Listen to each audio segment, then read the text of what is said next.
ఆరవాయిస్ నవత ఈ మధ్య మనం రోజు చెప్పుకుంటా ఉన్నాం ఆవిడ గురించి. అంటే జర్నలిస్ట్ నవత అని చెప్పొద్ది, కానీ అచ్చం పక్కా ఆర్ఎస్ఎస్ బీజేపీ వాది. అంటే బీజేపీ నవత అని చెప్పుకుని వీడియోలు చేస్తే నాకు కానీ మీకు కానీ ఎవరికి అభ్యంతరం లేదు. కాకపోతే జర్నలిస్ట్ నవత అని చెప్పి అచ్చం ముస్లింల మీద, అచ్చం క్రిస్టియన్ల మీద విషం గక్కి వీడియోలు చేయటం, ఉన్నది లేనిది కావించి, అంటే ముస్లింలని క్రిస్టియన్లని ద్రోహులుగా, శత్రువులుగా చూపించి వీడియోలు చేయటం, అది ఆవిడ చేసే పని.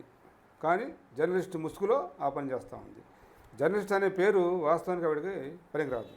ఆవిడ చెప్తే ఆవిడ ఛానల్లో అంతా ముస్లింల మీద, క్రిస్టియన్ల మీద ద్వేషం, పగ, కక్ష కనపడతాయి. జనరల్గా క్రిస్టియానిటీ కానీ, ఇస్లాంలో కానీ, హిందువులో కానీ ఎక్కడైనా సరే అందరు మంచివాళ్ళు ఉంటారు, ఎక్కడో ఒకడు చెడ్డవాడు ఏ మతంలోనే ఉంటాడు. కానీ ఈ జర్నలిస్ట్ నవత అని ఆవిడ ఏ మతంలో వాళ్ళైనా సరే, అది ఇస్లాం కానీ, హిందుత్వం కానీ, క్రిస్టియానిటీ కానీ ఎక్కడైనా సరే చెడ్డవాళ్ళు ఉంటే, జర్నలిస్ట్ కాబట్టి నేను జర్నలిస్ట్ అని చెప్పుకుంటున్నాను కాబట్టి ఈ వార్త చెప్తున్నాను అని చెప్పి అన్నీ చెప్తే బాగానే ఉండవు. కానీ అన్నీ చెప్పదు. క్రిస్టియన్స్ది, ముస్లిమ్స్ది. ఉదాహరణకి చెప్తా వినండి. మచ్చుకి ఈ పక్కన హెడ్డింగ్ చూడండి, యువతిని గర్భవతిని చేసిన పాస్టర్ ప్రభు. తప్పు.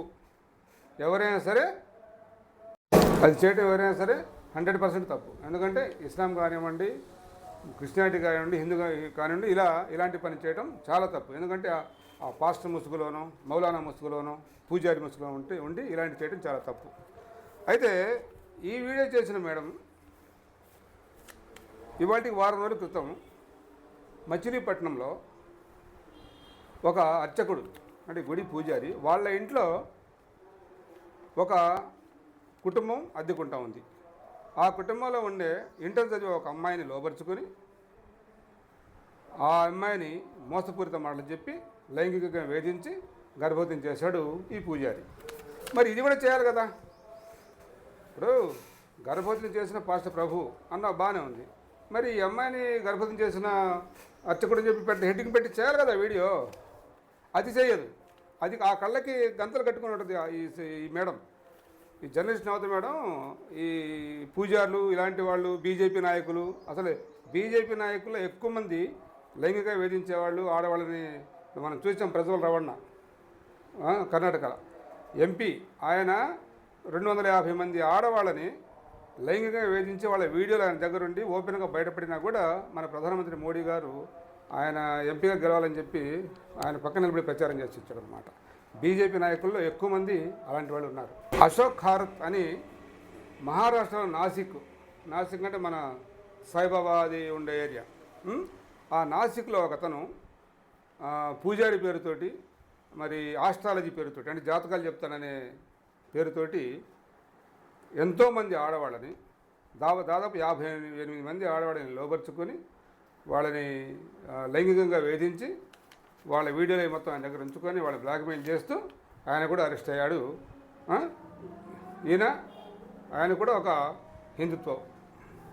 అది మన జర్నలిస్ట్ నవత మేడం గారికి కనపడదు. ఎక్కడో పాస్టర్ చేశాడు, కనపడింది.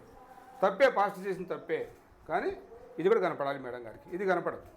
మళ్ళీ గోవాలో ఒక బీజేపీ కౌన్సిలర్ కొడుకు, అతని పేరు, ఇతను సోహం సుశాంత్ నాయక్, 30 మంది మైనర్ ఆడపిల్లలు, మైనర్ అంటే ఇంకా మైనారిటీ తీరుల పిల్లలకి దాదాపు 15-16 సంవత్సరాల లోపు ఆడపిల్లల్ని ఏదైతే కర్ణాటకలో ఈ ప్రజ్వల్ రవణ చేశాడో అదేవిధంగా ఆ పిల్లల్ని లైంగికంగా వేధించి వాళ్ళ సీక్రెట్గా వాళ్ళ వీడియోలు తీసి వాళ్ళని బ్లాక్మెయిల్ చేసి వాళ్ళని వేధిస్తూ ఉన్నాడు. అతను కూడా మన పోలీసులు అరెస్ట్ చేసి పోక్సో కేసు పెట్టి అరెస్ట్ చేశారు.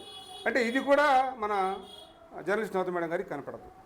మీ బీజేపీ నాయకులు చేసిన, హిందువులు ఎవరైనా ఇలాంటి పనులు చేసినా బీజేపీ నవత మేడం గారు కళ్ళ గంతలు కట్టుకొని మరీ కూర్చుంటారు. ఇదే గనక ఏ ముస్లిం మౌలానానో, ఏ క్రిస్టియన్ పాస్టరో చేస్తే పెద్ద పెద్ద హెడ్డింగులు పెట్టి ఇంకా స్టూడియోలో కూర్చొని రెచ్చిపోతూ ఉంటుంది ఈ జర్నలిస్ట్ నవత మేడం. జర్నలిస్ట్ నవత మేడం నేను చెప్పే సూచన ఏంటంటే, ఆ జర్నలిస్ట్ అనే పేరు తీసే ఎంత ఎఫెక్ట్గా ఉంది, చాలా ఎఫెక్ట్గా ఉంది జర్నలిస్ట్ నవత అని చెప్పి ఇలాంటివి చెప్తూ ఉంటే. జర్నలిస్ట్ అంటే ఎవరు? ప్రజల తరపున ప్రభుత్వంతో పోరాడేవాళ్ళు జర్నలిస్టులు. నువ్వెంట జర్నలిస్టు అమ్మా?